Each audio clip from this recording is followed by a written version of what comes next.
السلام عليكم، مرحبا بكم في قناتكم التعليمية.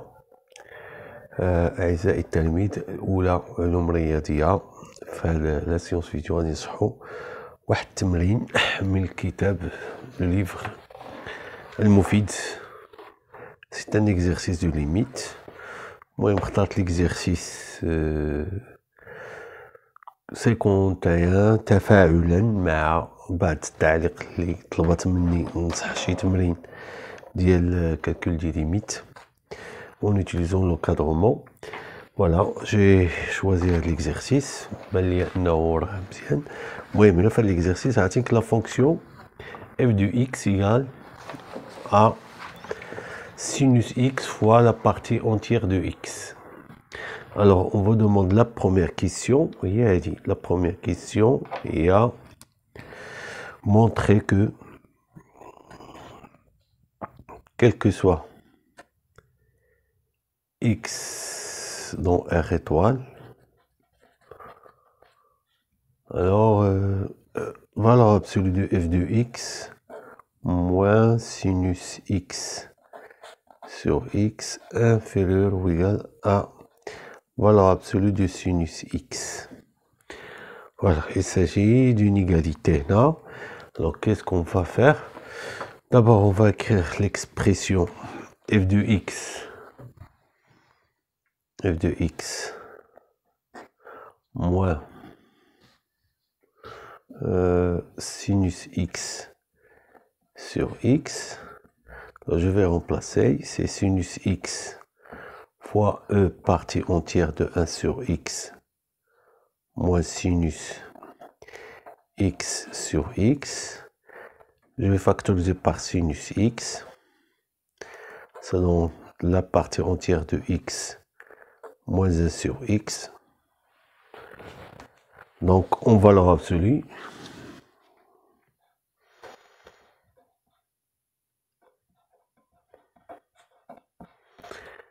c'est valeur absolue de sinus x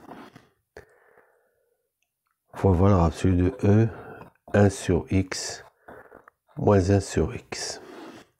Alors, comparé avec ce qu'on doit démontrer, il suffit de montrer que cette quantité est inférieure ou égale à 1. Alors, on va revenir à la définition de la partie entière.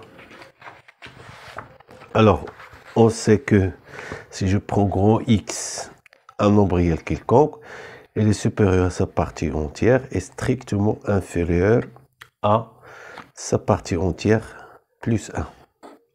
C'est-à-dire la partie entière, elle est inférieure ou égale à X et strictement supérieure à X moins 1.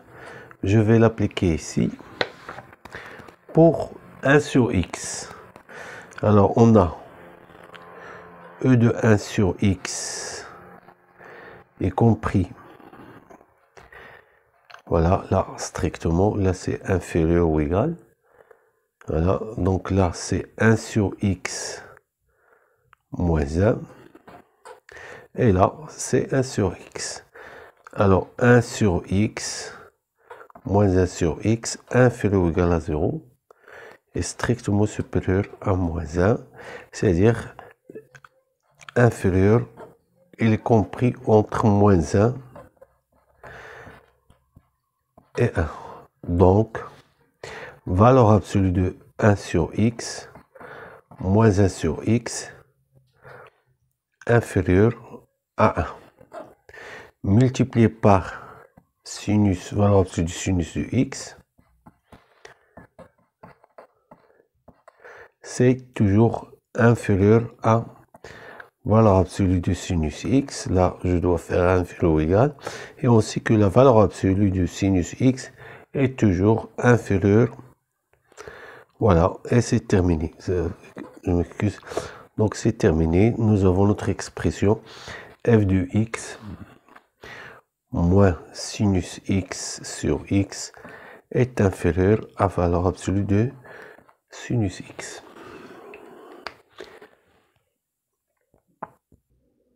Alors, on déduit la limite quand x tend vers 0. Alors, quel que soit x appartient à R étoile, G, valeur absolue de f de x, moins sinus x, inférieur ou égal à valeur absolue de sinus x. Alors, je vais montrer que la limite de la valeur absolue de sinus x égale à 0. Donc, on sait que la valeur absolue, elle tend vers 0, quand x tend vers 0. Voilà. Par règle de substitution, c'est-à-dire c'est sinus de 0 qui est égal à 0. Alors, d'après une règle de calcul, si une fonction tend vers 0, alors sa valeur absolue l'est aussi. Donc, la limite, quand x tend vers 0 de f de x moins sinus x sur x, elle est égale à 0. Or, je reconnais ici la limite usuelle sinus x sur x égale à 1. Donc, la limite quand x tend vers 0 de f de x égale à 1. Donc, on passe à la deuxième question. Deuxième question, c'est ça la deuxième question. On vous demande de montrer que quel que soit x appartient à R étoile plus, on a toujours valeur absolue de f de x inférieure strictement à 1 sur x. Voilà, donc je rappelle la fonction f de x. La fonction de f de x, c'est quoi? F de x, c'est sinus x partie entière de 1 sur x. Alors, en valeur absolue de f de x, c'est valeur absolue du sinus x fait fois valeur absolue de 1 sur x. Or, valeur absolue du sinus x, c'est une quantité qui est toujours inférieure ou égale à 1. Alors, si x est un réel strictement positif, alors 1 sur x l'est aussi. Et on sait que la partie entière, c'est une fonction qui est croissante. Donc, la partie entière de 1 sur x, elle est au moins inférieure, au moins supérieure ou égale à 0. Donc, la valeur absolue de 1 sur x, c'est e est égal à e de 1 sur x.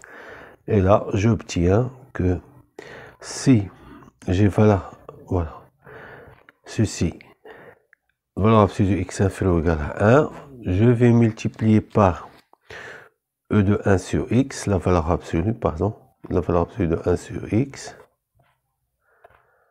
inférieure, valeur absolue de 1 sur x, que je peux remplacer là, c'est valeur absolue de f de x, et là, je peux le remplacer par 1 sur x. Alors, toujours par l'encadrement de la partie entière est toujours inférieure au réel. Donc, j'ai valeur absolue de f de x inférieure ou égale à 1 sur x.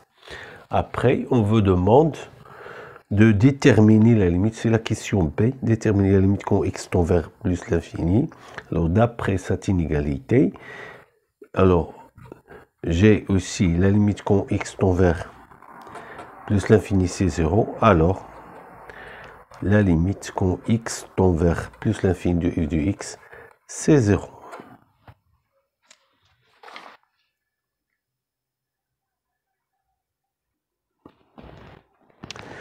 Alors, la dernière question, c'est la question 3. Montrer que la limite quand x tend vers 0 de x, e de 1 sur x, c'est 1. Là, on va démontrer ceci par encadrement. Alors, si x est négatif, Alors, je vais encadrer d'abord 1 sur x, comme vous le savez. Elle est inférieure ou égale à x et strictement supérieure à 1 sur x moins 1. Alors, comme x est négatif, je vais multiplier par x. Donc, je vais multiplier par 1 sur x qui est négatif, ça donne 1. Voilà, donc, je multiplie, pardon, j'ai fait une erreur ici, c'est 1 sur x, voilà. Je vais multiplier par x, alors ça donne 1, inférieur ou égal à x, e de 1 sur x, inférieur à 1 moins x. Or, la limite, quand x tend vers 0 de 1 moins x est égal à 1, alors nous venons de montrer que ceci est coincé entre 1 et une fonction qui tend vers 1. Donc la limite quand x tend vers 0 moins de x e de 1 sur x, c'est 1. Pourquoi 0 moins? Car ceci est valide seulement pour x est négatif. Alors pour x positif, toujours la même chose, c'est toujours le même encadrement.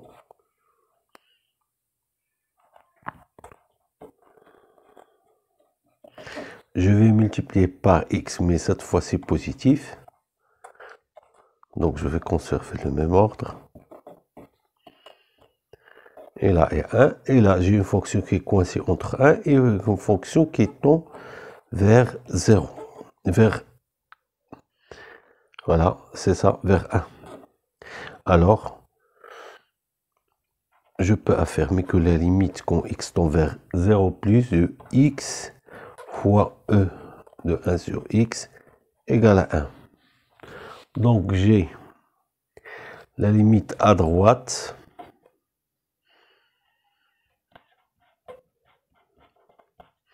est égale à la limite à gauche.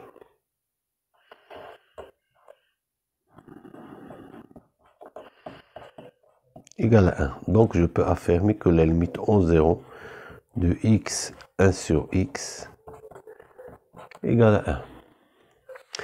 Alors, on vous demande de retrouver les résultats qu'on a trouvés en AA, c'est-à-dire la limite de f de x, c'est 1. Alors, je rappelle P, je rappelle que f de x, c'est x fois x, pardon, c'est sinus x fois e de 1 sur x. Alors, la limite, quand x tend vers 0 de f de x, c'est la limite. Alors, je vais diviser par x et multiplier par x. Là, j'ai une limite usuelle, c'est 1. Et là, c'est une limite qui est égale à 1.